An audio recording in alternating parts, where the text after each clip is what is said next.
ओम शांति। 15 अक्टूबर 2023 के अव्यक्त बाप दादा के महावाक्य, जिसकी रिवाइज तारीख है 18 जनवरी 1996। पहले हम सुनेंगे मुरली के कुछ मुख्य पॉइंट्स। ब्रह्मा बाप का फरिश्ता बनना हम ज्यादा से ज्यादा बच्चों के भाग्य खुलने का कारण रहा। सेवा की जो फास्ट गति हुई वो फरिश्ते रूप के द्वारा ही संभव हो पाई। जब कोई भी विकराल रूप की माया आवे तो सदा साक्षी होकर खेल करो। साक्षी होकर खेल करने में मजा आता है, क्योंकि माया का सिर्फ बाहर का शेर का रूप है, लेकिन वास्तव में बिल्ली जितना भी नहीं है। जो हो रहा है वो अच्छा, और जो होने वाला है वो और अच्छा। ब्राह्मण बनना अर्थात अच्छा ही अच्छा। कोई भी परिस्थिति आती है, उस परिस्थिति को थोड़े समय के लिए शिक्षक समझो। परिस्थिति दो शक्तियों का अनुभवी बनाती है, एक सहन शक्ति, दूसरा सामना करने की शक्ति। समर्थ बनने की सहज विधि है, बस दो शब्द याद रखो। एक है शुभ चिंतन, नेगेटिव को पॉजिटिव करना। दूसरा है सभी के प्रति शुभ चिंतक।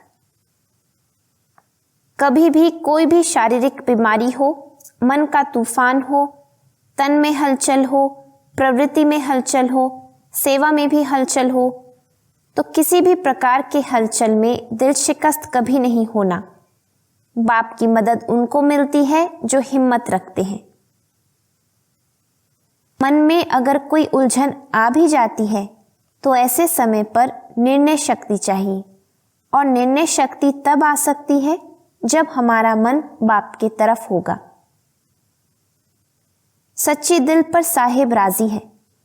जो बाप के साथी हैं, सच्चे हैं, तो कैसी भी हालत में बाप दादा दाल रोटी जरूर खिलाएगा। दो सब्जी नहीं खिलाएगा, दाल रोटी खिलाएगा, परंतु अलबेले या आलस्य वालों को नहीं मिलेगा। 9 रत्नों में आने के लिए 9 बातों से मुक्त बनना है। क्रोध मुक्त, व्यर्थ संकल्प मुक्त, लगाव मुक्त, परमत परचिंतन और प्रदर्शन मुक्त, अभिमान व अपमान मुक्त, झमेला मुक्त, व्यर्थ बोल डिस्टर्ब करने वाले बोल से मुक्त, अप्रसन्नता मुक्त और दिल शिकस्त मुक्त। चलते फिरते यही स्मृति रहे कि मैं डबल लाइट स्थिति में रहने वाला फरिश्ता हूं। अपने कमजोर संस्कार के, व्यर्थ संकल्प के, देहभान के बंधन से भी मुक्त रहना है। मनसा सेवा वही कर सकते जिनके पास शुद्ध संकल्पों की शक्ति जमा है। अब हम सुनते हैं अव्यक्त बाप दादा के महावाक्य। मुरली का शीर्षक है सदा समर्थ रहने की सहज विधि। शुभ चिंतन करो और शुभ चिंतक बनो। आज स्नेह संपन्न स्मृति दिवस है। चारों ओर के बच्चों के स्नेह का, दिल का आवाज बाप दादा के पास पहुंच गया है। यह स्नेह सुख स्वरूप स्नेह है। बाप दादा इस दिवस को स्मृति दिवस के साथ साथ समर्थी दिवस कहते हैं, क्योंकि ब्रह्मा बाप ने अपने साकार स्वरूप में सर्व कार्य करने की समर्थियां अर्थात शक्तियां साकार रूप में बच्चों को अर्पण किया। इस दिवस को सन शोज फादर के वरदान का दिन कहा जाता है। साकार रूप में बच्चों को आगे किया और फरिश्ता रूप में अपने बच्चों की और विश्व की सेवा आरंभ किया। यह 18 जनवरी का दिवस ब्रह्मा बाप के संपूर्ण नष्टो मोहा स्मृति स्वरूप का रहा। जैसे गीता के 18 अध्याय का सार है, भगवान ने अर्जुन को नष्टो मोहा स्मृति स्वरूप बनाया। तो यह 18 का यादगार है कि ब्रह्मा बाप कितना ही बच्चों के प्रति अति स्नेही रहे। जो बच्चे अनुभवी हैं कि सदा सेवा के निमित्त बच्चों को कितना याद करते। अनुभव है ना? मोह नहीं रहा, लेकिन दिल का प्यार रहा, क्योंकि मोह उसको कहा जाता है जिसमें अपना स्वार्थ हो। तो ब्रह्मा बाप का अपना स्वार्थ नहीं रहा, लेकिन बच्चों में सेवा अर्थ अति स्नेह रहा। फिर भी साथ रहते, बच्चों को सामने देखते भी कोई देह के रूप में याद सताई नहीं। एकदम न्यारा और प्यारा रहा। इसलिए कहा जाता है स्मृति स्वरूप नष्ट मोहा। कोई मेरापन नहीं रहा, देहभान से भी नष्ट मोहा। तो ये दिवस ऐसे फॉलो फादर का पाठ पढ़ाने का दिवस रहा। ये अव्यक्त दिवस दुनिया की अनजान आत्माओं को परमात्म कार्य की तरफ जगाने का रहा, क्योंकि मेजॉरिटी लोग ब्रह्मा बाप को देखकर यही सोचते या समझते थे कि इन्हों का परम आत्मा ब्रह्मा है। ये ब्रह्मा कुमारियां ब्रह्मा को ही भगवान मानती हैं, और ब्रह्मा ने साकार में पाठ परिवर्तन किया तो क्या सोचने लगे कि अभी तो ब्रह्मा कुमारियों का भगवान चला गया और ये ब्रह्मा कुमारियों का कार्य आज नहीं तो कल समाप्त हो जाएगा। लेकिन आप जानते हैं कि इन्हों का करावनहार ब्रह्मा द्वारा भी परमात्मा था, है और अंत तक रहेगा। तो ये परमात्म कार्य है, व्यक्ति का कार्य नहीं है। ये पहचान ब्रह्मा बाप के साकार पाठ परिवर्तन होने के बाद समझते हैं कि इन्हों को कोई शक्ति चला रही है। अभी भी बेचारे परमात्मा को नहीं जानते, लेकिन कोई शक्ति कार्य करा रही है। वो कौन सी शक्ति है उसको भी देख रहे हैं, सोच रहे हैं, और आखिर तो समझना ही है। तो किसका कार्य है, ब्रह्मा बाप का या परमात्मा का ब्रह्मा द्वारा? किसका कार्य है? जो बच्चे साकार के बाद में आए हैं वो सोचते हैं कि ब्रह्मा बाबा ने अपना साकार पाठ इतना जल्दी क्यों पूरा किया, हम तो देखते ना, हम तो मिलते ना, सोचते हो ना। लेकिन कल्प पहले का भी गायन है कि कौरव सेना के निमित्त बने हुए महावीर का कल्याण किस द्वारा हुआ? शक्ति द्वारा हुआ ना। तो शक्तियों का पाठ ड्रामा में साकार रूप में नूंधा हुआ है, और सब मानते भी हैं कि मात्र शक्ति के बिना इस विश्व का कल्याण होना असंभव है। तो ब्रह्मा बाप फरिश्ता क्यों बना? साकार पाठ परिवर्तन क्यों हुआ? अगर ब्रह्मा बाप फरिश्ता रूप नहीं धारण करता तो आप इतनी आत्माएं यहां पहुंच नहीं पाती, क्योंकि वायुमंडल की भ्रांतियां इस विश्व क्रांति के कार्य को हल्का कर रही थी। तो ब्रह्मा बाप का फरिश्ता बनना आप ज्यादा से ज्यादा बच्चों के भाग्य खुलने का कारण रहा। अभी फरिश्ते रूप में जो सेवा की फास्ट गति है वो देख रहे हो ना। फास्ट गति हुई या कम हुई? फास्ट हुई है ना। तो फास्ट गति हुई तभी आप यहां पहुंचे हो, नहीं तो सोए हुए थे अच्छी तरह से। तो आज का दिवस ऐसे नहीं है जैसे लोग मनाते हैं, चला गया चला गया, लेकिन उमंग उत्साह आता है कि फॉलो फादर, हम भी ऐसे स्मृति स्वरूप नष्ट मोहा बने। ये प्रैक्टिकल पाठ पढ़ने का दिवस है। आज आप किसी के भी दिल से दुख के आंसू निकले या अंदर अंदर थोड़ा आया? जिसको दुख की थोड़ी भी लहर आई वो हाथ उठाओ। दुख हुआ? नहीं हुआ। आज के दिन तो ब्रह्मा बाप को सेवा का साथी बनने का दिन है। आप सब साथी हो कि साक्षी हो? सेवा में साथी और माया के परिस्थितियों से साक्षी। माया को तो वेलकम किया है ना कि घबराते हो, हाय क्या हो गया, थोड़ा थोड़ा घबराते हो। माया के हल्के हल्के रूपों को तो आप भी जान गए हो, और माया भी सोचती है कि ये जान गए हैं। लेकिन जब कोई भी विकराल रूप की माया आवे तो सदा साक्षी होकर खेल करो। जैसे वो कुश्ती का खेल होता है ना, देखा है कि दिखाएं? यहां बच्चे करके दिखाते हैं ना, तो समझो कि ये कुश्ती का खेल खेल रहे हैं। अच्छी तरह से मारो, घबराओ नहीं, खेल है। तो साक्षी होकर खेल करने में मजा आता है, और माया आ गई तो घबरा जाते हैं।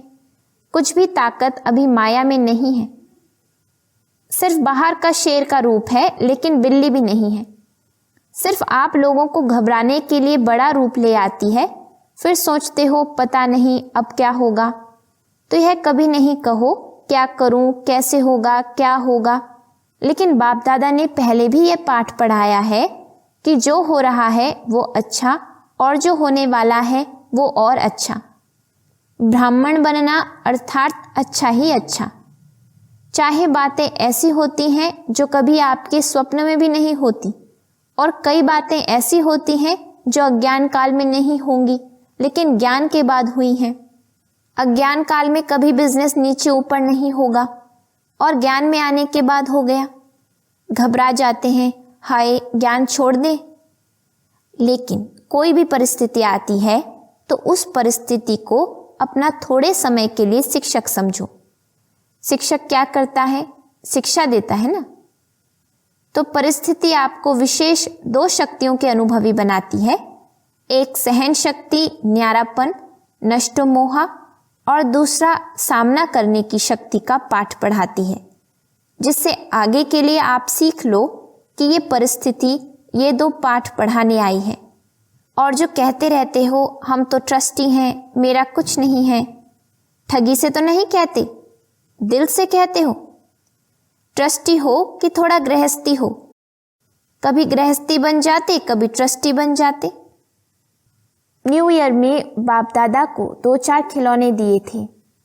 उसमें क्या था कि एक तरफ करो तो भाई है, दूसरे तरफ करो तो फीमेल है। एक ही खिलौना बदल जाता था, 1 सेकंड में वो हो जाता, 1 सेकंड में वो हो जाता। तो आप ऐसे खिलौने तो नहीं हो, अभी अभी गृहस्थी, अभी अभी ट्रस्टी। थोड़ा थोड़ा कभी कभी तो हो जाता है। घबराते हो ना तो माया समझ जाती है कि ये घबरा गया है, मारो अच्छी तरह से, इसलिए घबराओ नहीं। ट्रस्टी हैं अर्थात पहले से ही सब कुछ छूट गया। ट्रस्टी माना सब बाप के हवाले कर दिया। मेरा क्या होगा, बस गागा आता है ना तो गड़बड़ होती है। सब अच्छा है और अच्छा होना ही है, निश्चिंत है। इसको कहा जाता है समर्थ स्वरूप। तो आज का दिन कौन सा है? समर्थ बनने का, नष्ट मोहा होने का। सिर्फ बाबा बहुत याद आए गीत गाने का नहीं है। तो ब्रह्मा बाप का फरिश्ता रूप होना ड्रामा में परमात्म कार्य को प्रत्यक्ष करने का निमित्त कारण बना। ब्रह्मा बाबा है या है नहीं? है, दिखाई तो देता नहीं। देखो, आप जो पीछे आए हो वो बहुत लकी हो। क्यों? अभी सेवा के बने बनाए साधनों के समय पर आए। मक्खन निकाला 60 वर्ष वालों ने और मक्खन खाने वाले आप आ गए। आज हिस्ट्री सुनी होगी ना, इतनी मेहनत आप करते तो भाग जाते। और वर्तमान समय सेवा का वायुमंडल बना हुआ है।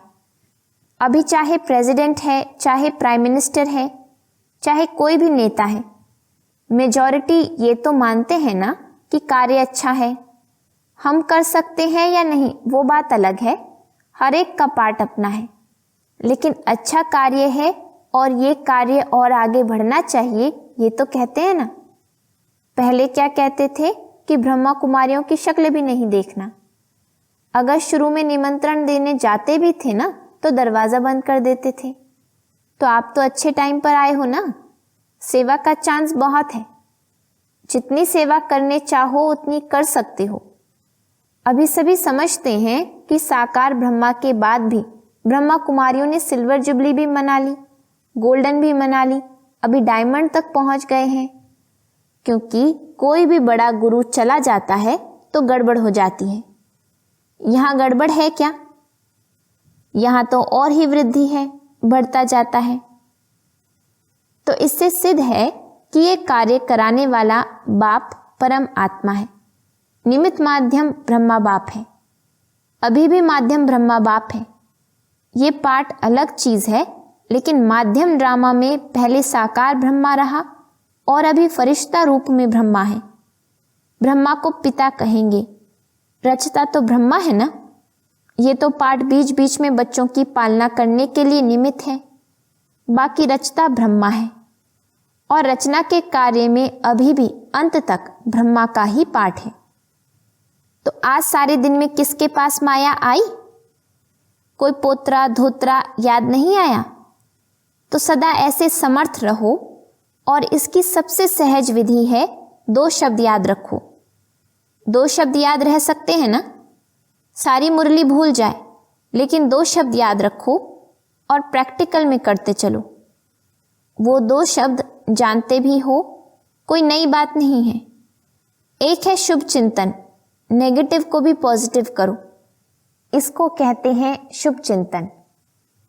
नेगेटिव पॉजिटिव हो सकता है और बदल सकते हो, सिर्फ चेक करो कि कर्म करते भी शुभ चिंतन चला। और दूसरा, सभी के प्रति शुभ चिंतक। तो शुभ चिंतन और शुभ चिंतक दोनों का संबंध है। अगर शुभ चिंतन नहीं है तो शुभ चिंतक भी नहीं बन सकते। इसलिए इन 2 बातों का टेंशन रखना। समझा क्या करेंगे? यही नहीं भूल जाना, क्योंकि अभी देखा गया है कि बहुत ऐसी समस्याएं हैं, लोग हैं जो आपके वाणी से नहीं समझते, लेकिन शुभ चिंतक बन शुभ वाइब्रेशन दो तो बदल जाते हैं। और एक बात से मुक्त भी होना है। इस ब्राह्मण जीवन में मुक्त होने वाले हो ना। मुक्त होने की 9 बातें बता दी। अगर इन 9 बातों से मुक्त हो गए तो 9 रत्न बन सकते हैं। तो आज बाप दादा एक बात की स्मृति दिला रहे हैं। कभी भी कोई भी शारीरिक बीमारी हो, मन का तूफान हो, तन में हलचल हो, प्रवृत्ति में हलचल हो, सेवा में भी हलचल होती है, तो किसी भी प्रकार के हलचल में दिल शिकस्त कभी नहीं होना। बड़ी दिल वाले बनो। बाप की दिल कितनी है, छोटी है क्या? बाप बड़ी दिल वाले हैं और बच्चे छोटी दिल कर देते हैं। बीमार हो गए तो रोना शुरू कर देंगे। दर्द हो गया तो दिल शिकस्त होना दवाई है। बीमारी चली जाएगी कि बढ़ेगी? जब हिसाब किताब आ गया, दर्द आ गया तो हिसाब किताब आ गया ना। लेकिन दिल शिकस्त से बीमारी को बढ़ा देते हो, इसलिए हिम्मत वाले बनो तो बाप दादा भी मददगार बनेंगे। ऐसे नहीं रो रहे हैं, हाय क्या करूं, और फिर सोचो कि बाबा की तो मदद है ही नहीं। मदद उसको मिलती है जो हिम्मत रखते हैं। पहले बच्चे की हिम्मत, फिर बाप की मदद है। तो हिम्मत तो हार ली और सोचने लगते हो कि बाप की मदद तो मिली नहीं, बाबा भी टाइम पर तो करता ही नहीं है। तो आधे अक्षर याद नहीं करो। बाबा मददगार हैं, लेकिन किसका? तो आधा भूल जाते हो और आधा याद करते हो कि बाबा भी पता नहीं महारथियों को ही करता है, हमको तो करता ही नहीं है, हमको तो देता ही नहीं है। पहले आप, महारथी पीछे। लेकिन दिल शिकस्त नहीं बनो। और मन में अगर कोई उलझन आ भी जाती है तो ऐसे समय पर निर्णय शक्ति चाहिए। और निर्णय शक्ति तब आ सकती है जब आपका मन बाप के तरफ होगा। अगर अपने उलझन में होंगे तो हाँ ना इसी उलझन में रह जाएंगे। इसलिए मन से भी दिल शिकस्त नहीं बनो। और धन भी नीचे ऊपर होता है। जब करोड़पतियों का ही नीचे ऊपर होता है तो आप लोग उसके आगे क्या हो? वो तो होना ही है। लेकिन आप लोगों को निश्चय पक्का है कि जो बाप के साथी हैं, सच्चे हैं, तो कैसी भी हालत में बाप दादा दाल रोटी जरूर खिलाएगा। 2 सब्जी नहीं खिलाएगा, दाल रोटी खिलाएगा। लेकिन ऐसे नहीं करना कि काम से थक करके बैठ जाओ और कहो बाबा दाल रोटी खिलाएगा। ऐसे अलबेले या आलस्य वाले को नहीं मिलेगा। बाकी सच्चे दिल पर साहेब राजी हैं। और परिवार में भी खिटखिट तो होनी है। जब आप लोग कहते हो ना कि अति के बाद अंत होना है, कहते हो अति में जा रहा है और जाना है, तो परिवार में खिटखिट ना हो, ये नहीं होना है। होना है, लेकिन आप ट्रस्टी बन, साक्षी बन, परिस्थिति को बाप से शक्ति ले हल करो। गृहस्थी बनकर सोचेंगे तो और गड़बड़ होगी। पहले बिल्कुल न्यारे ट्रस्टी बन जाओ। मेरा नहीं, ये मेरापन, मेरा नाम खराब होगा, मेरी ग्लानि होगी, मेरा बच्चा और मुझे, मेरी सास मेरे को ऐसा करती है, ये मेरापन आता है ना, तो सब बातें आती हैं।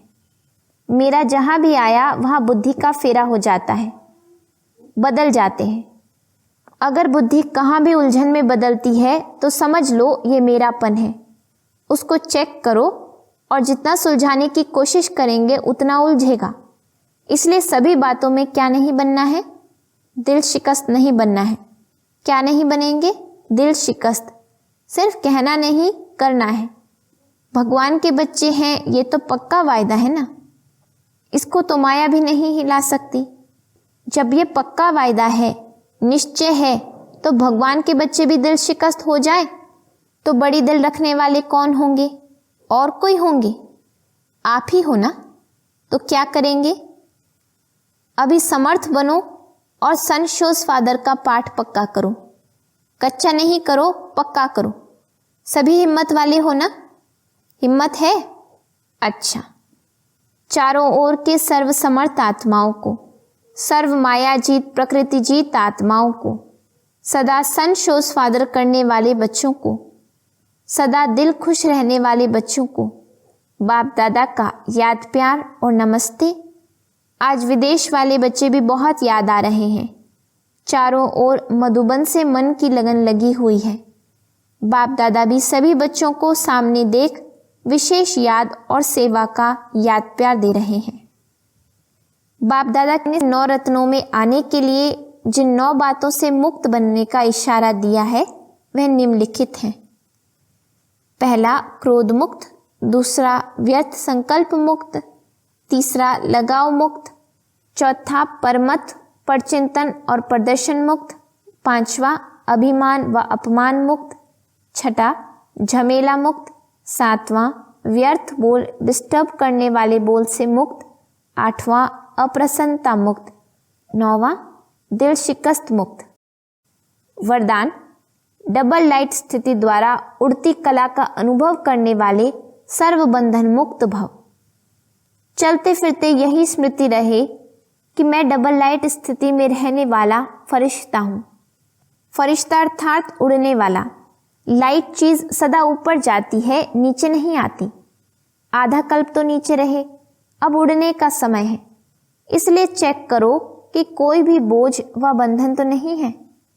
अपने कमजोर संस्कार का, व्यर्थ संकल्प का, देहबान का बंधन व बोझ बहुत समय चलता रहा तो अंत में नीचे ले आएगा। इसलिए बंधन मुक्त बन डबल लाइट स्थिति में रहने का अभ्यास करो। स्लोगन मनसा सेवा वही कर सकते जिनके पास शुद्ध संकल्पों की शक्ति जमा है। ओम शांति।